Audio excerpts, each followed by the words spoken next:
language. It says the newspaper said the terrorists who targeted ATS chief Hemant Karkare, Police Commissioner Ashok Kamte, and Encounter Specialist Vijay Salaskar was speaking Marathi fluently. And this is Maharashtra Times. Exactly. This is an Indian newspaper. Not a Pakistani news channel. It's an Indian newspaper categorically saying that the terrorist was speaking local Marathi language. No Pakistani on earth can speak Marathi language.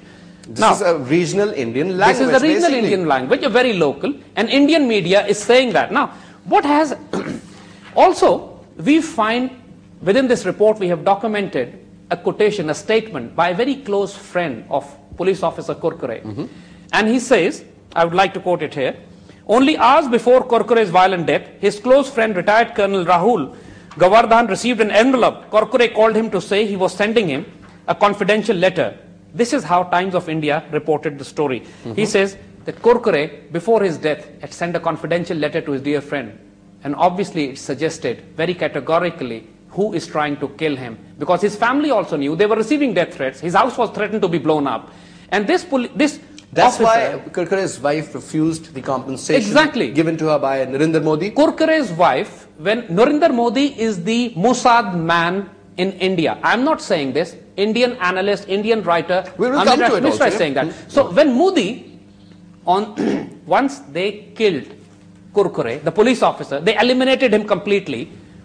They tried to give compensation to his wife, and the wife refused. Why would she refuse? What does it mean? It very categorically means she knew very well. Kurkure must have spoken to her. Exactly. She knew the whole story. She knew very well who was threatening her husband and family, who threatened to blow up her house. And what was the story behind Narendra Modi? Exactly. Obviously, and what is the story behind the arrest of Colonel Prohit and exposing of all these Indian fascists? This whole thing is known to the world. Everybody knows what's the story behind Written in the Indian newspapers, been on Indian television channels as well. Sir, there is another interesting part. Mumbai gunman of British descent, right? Now, this is something which is very mind-blowing to me. It says 8 men arrested by the Indian authorities, and amongst them were British men also. Why this information has been suppressed? You see, this is very interesting because RAW, Research and Analysis Wing, and Mossad are trying to fix up some kind of evidence against Pakistan. But in the heat of the moment, lots of information came out because naturally the media was there, lots of people were speaking. Even the ministers, the eyewitnesses were trying to do too many things too quickly. They were trying to do too many things too quickly. Primarily, they wanted to create a 9/11, but idiots as they are, they could not handle it properly.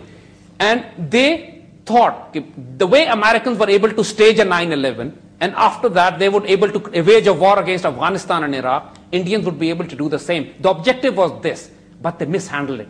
They really goofed up big time.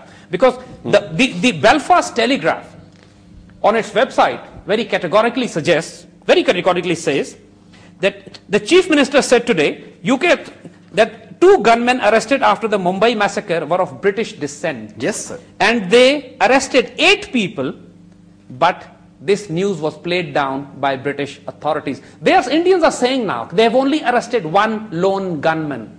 But in the heat of the moment, their minister acknowledged to the British Telegraph that they have captured 8 people. 8 people. And they were from various nationalities. They carried American passports, British passports, Mauritian passports, and Malaysian passports. And this is, I'm not saying this, the British media and the Indian media is saying this. And they've accepted this basically. They have accepted this now. Oh, yes, sir.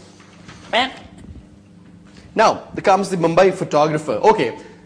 So-called these guys containing all the Pakistani products, starting from the pickles to the matchbox to the flour, I don't know what for, making bread maybe, or the funniest was the floor mopper, and so forth. Anyway, it says there was this photographer. It says, Mumbai photographer. I wish I had a gun, not a camera.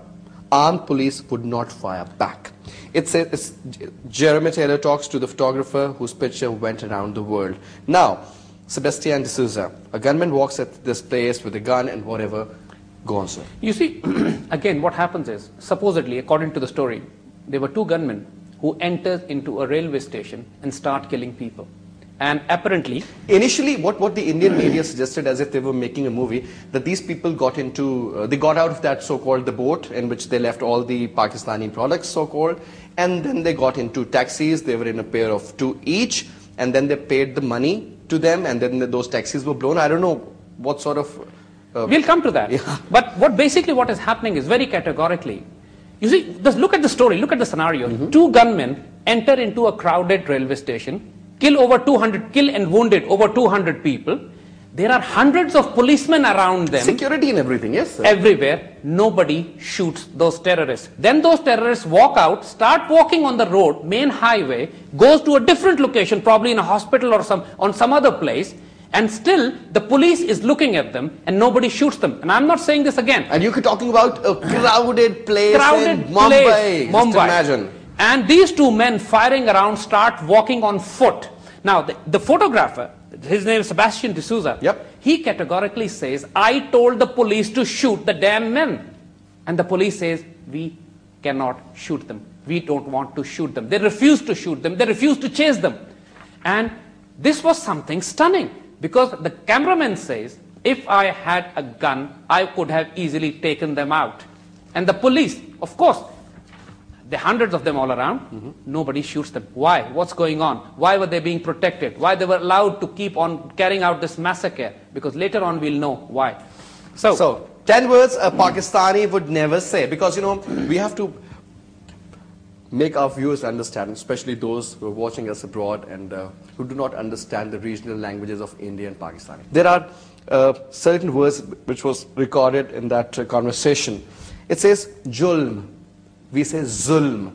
Again, during the heat of the moment, while Indians were trying to convince the world that the Pakistani terrorists are inside, they actually aired, supposedly, a conversation between a terrorist locked up inside and the Indian media. And that conversation is on YouTube, is on net, is recorded. And on that conversation, anybody who understands Urdu or its differences with Hindi can make it out categorically very clear. The person speaking that language is speaking pure Hindi. He is not speaking Urdu. There's a difference. There's a difference. And his accent is Indian. His accent is not Pakistani. It's like when the Irish Republican Army used to commit acts of terror in England, the British media would report, man with the Irish accent claimed responsibility. So accents matter a lot. Absolutely, sir. So, especially, not just the accents, the words that you use. So this is very fascinating. Indians are trying to prove, initially, the media saying they were speaking Marathi, which is a local Indian language.